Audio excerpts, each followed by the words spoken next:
Енді алхамдулилля діни басқармаға жұмыс істеймін, фатуа бөлімінде жұмыс істеймін. 17 осы Қазақстан өздеріңіздің балдарыңыз, інілеріңіз, ағаларыңыз, ғалымдар бар. Солар жиналып 21 фатуа жаздық. Соның ішінде трансплантация дейді. Трансплантация деген нәрсе біреудің бүйрегін екінші бүйрекке адамға салу. Бұны ислам жаңа үлкен ұйымы конференцияда, ислам жиынында жаңағы айтады, бұл ақша үшін болмау керек. Біреу қайтыс болайын деп жатқанда, менің бүйрегімді пәленшеге бер десе, оны сенімді врачтар, дәрігерлер, осының бүйрегі соған сай келеді десе, сол кезде алуға рұқсат беріледі. Бірақ бір адамның бүкіл денесін алып қойып, ол харам болады. Біреу жүрегін, біреу бүйрегін. Әрбіріміз $2 миллион жүреді екенбіз. Бізде мына көзіміз, бүйрегіміз, бауырымыз, жүрегіміз сатса бар ғой, $2 миллион болады екен, доллар болады екен. $2 миллион көтерушілер әрбірі. Ол енді жаныңның бағасы жоқ ол. Жанды ол Құдай береді жаңағы. Сондықтан біз Аллаға шүкір қылуымыз керек. Осы 2 миллионды бергенге сәждә қылуымыз керек Аллаға. Мұна көп жастар әзір, мұна Сирияға барам деп, өзінің денесінде өзі контейнер болып кетіп жатыр. Білесіңдер ғой?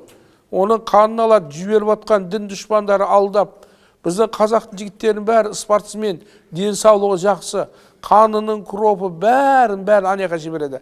Пәленше кетті деп. Артынан бір атады, шалазан болған кезде, біреу бүйрегін алады, біреу не қылады? Батыста да не болады? Европада мынау барлығы Құдай сақтасын, Аллах Тағала елдің тыныштығын берсін. Барлығы сол арабтар әзір, Африка, 60 мемлекеті, мынау Сирия, Ирак, Ливия елде тыныштсыздық болғандықтан Европаға көшіп жатыр. Солар көп адамдар ұрланып жатыр. Мұсылманның жастары әлбетте адалдан туған, әкесі мұсылман, шешесі мұсылман, қандарыңыздың бәрі таза.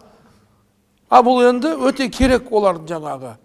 Жақсы табиғи не, жеп өскен неміз жаңағы. Кез келген неге шыдап кете береміз. Осындай нәрсеге біз не болу керек? Мұқият болу керек. Адамның денесі бұл аманат. Сондықтан мынада ақсақалдар айтатын, мені ауруханада қалдырма, больницада, үйге алып қайт деген. Ол сенімді жақсы, аға врачтар да жақсы. Әкең жағдай қиын екен, алып қайт дегенде алып қайтқан жөн. Оны алып барып, ол жаңағы жанында жанашырлар отыру керек. Жанашырлар ең жақсы көретін. Мұсылман болсын, ағайын болсын, өзі жақсы көрмейтін адамды, әкеңнің білесің ғой, біреуді жақтырмайтынын, оны кіргізбеуің керек оның алдына. Аузына су тамызып, жақсы сөздерді айтып отыру керек.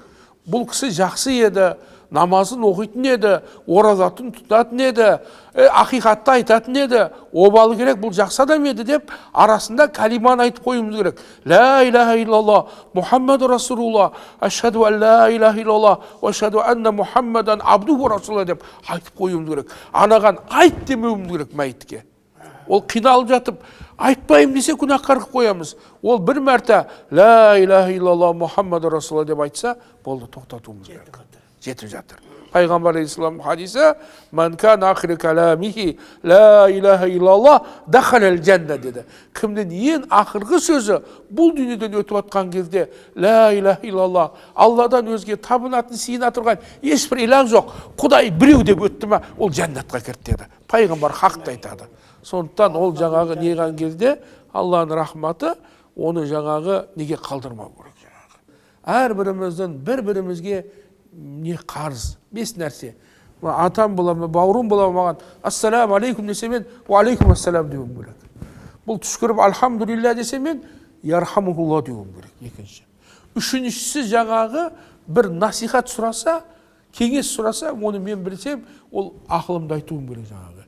Идеяда сатылады демеуім керек жаңағы. Сенен маслихат сұрап жатыр. Төртінші ауырса, оны зиярат қылу керек. Бесіншісі қайтыс болса, оны не жаназасын. Оны не қылу? 4 нәрсе: жуындыру, кепіндеу, жаназасын шығару, кейін не қылу? Жерлеу. Біздің жаңағы дініміз ислам жаназасы экономика жағынан да, медицина жағынан да барлығы не? Қолайлы жаңағы. Басқа діндерді мен жамандап жатқан жоқпын енді.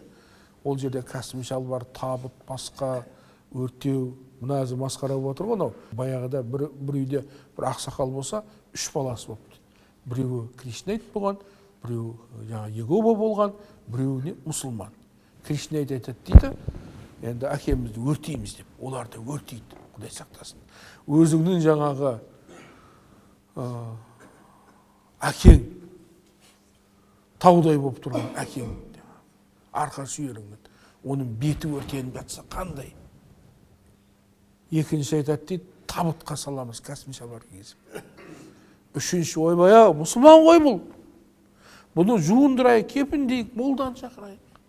Мына адамды Аллах Тағала топырақтан жаратты. Бірінші топырақ болды адам. Одан кейін ылай болды, кейін ашыған ылай болды, кейін жабысқақ ылай болды, кейін бір сыңғырлаған бір жаңағы құмыра сияқты адамның бейнесіне келіп, Аллах Тағала жан салды. Өлген кезде осы процесс жүреді. Бірінші жаны берген кейін нені шешіп алмаса, сол қатып қалады, ағаларың біледі оны. Екінші ол не алды? Жаңағы бұлжырай бастайды. Кейін ашыған ылай болады, кәдімгі ылай болады да, топырақ болып кетеді жаңағы, топырақ болып кетеді. Ол адамды кейіннен өте тез шірей тұрған, неге 3 кепінге, ер кісінікі, әйелдіңке не? 5 кепінге орап, оны әр жерге қарап, құмды жер болса өзіне, қатты жер болса лақат қылады, ол жерге қарап, ол жерленеді. Содан жаңағы адам тез арада не кетеді? Топырақ айналып кетеді. Ал кездейсоқ ашылып кетсе, ешқандай зияны жоқ. Оны шетке жинап қоясыз да, екіншісін жерлеп, Құраныңызды оқи бересіз. Ал Құдай сақтасын, көз алдында ол өртеніп жатса, не деген сұмдық? Екінші жаңағы табытқа саса, ол табыт деген оңайлықпен шермейді. Европаның жаңағы нелерінде, қабырларында білесіздер, көп гүл отырғызып қояды, гүл. Анау истенеді, ис болады. Сол истен кету үшін не қылады? Гүлдерді оны. Біздің қабырда ол топырақ болып кетті ғой, оның ешқандай исі жоқ қой жаңағы. Міне соры болады. Міне бұл жаназа Адам алейхиссаламнан келіп жатқан жаназа. Пайғамбарым Мұхаммад алейхиссалам адамзаттың абзалы, жаратылыстың ең абзалы, ең сүйікті Аллах Тағаланың құлы, расулы. Ол кісі де қайтыс болған кезде оны да жерге қойды. Жерге қойып келген кезде жаңағы Пайғамбар алейхиссаламның сүйікті қызы Фатима анамыз. Пайғамбар алейхиссалам көзінің тірісінде өзінің 3 қызы 3 жылы қайтыс болып кеткен еді. Өзінің сүйікті жары Хадиша анамыз да қайтыс болған еді. Бірақ Фатима анамыз көзі тірі еді. Фатима анамыз айтты, ей Біләл деді, Расулалды жерге қойып, одан кейін топырақ тастауға қалай деттерің барды деді жаңағы. Сондай адамды. Сонда не деді? Я Райханы Расулилла, ей Расулланың Райханы, әгер біздің қолымызда болғанда ғой, Расулды көкке көтере бередік. Бірақ әкеге түскен аятта Аллаху Субхану ва Таала минха халақнакум, фиха нуидукум, ва минха нухриджукум таратан ухра. О баста сендерді топырақтан жараттық, Адам алейхиссаламды, сендерді топыраққа қайтарамыз, содан қайтып шығарамыз деген аятты оқыса, бізге не шара деді мына. Құрметті жамағат, сондықтан барлығымыз сол топырақтанбыз, сол нәрсе адам 3-ке бөлінеді, Құдай берген жанды Құдай алады, топырағым, тәніміз топыраққа кетеді, өзімізбен қала тұрған бұл амалымыз. Осы амалға біз не болайық? Ықтият болайық. 5 уақыт намазымыз, орамызамыз. Әмин. Ақсақал бір әмин деп қойыңыз, иншалла тұрайық кәні. Берекет бер, әрісіміздің соңғы қайырлы етіп берекетін беріп осы қасиетті жұма күнге бізге амалдарымызға осы ұстаған естіген уағыздарымыз амалға келуге артуға насыр ете көр. Екі дүниеге абырой беріп алла тағала.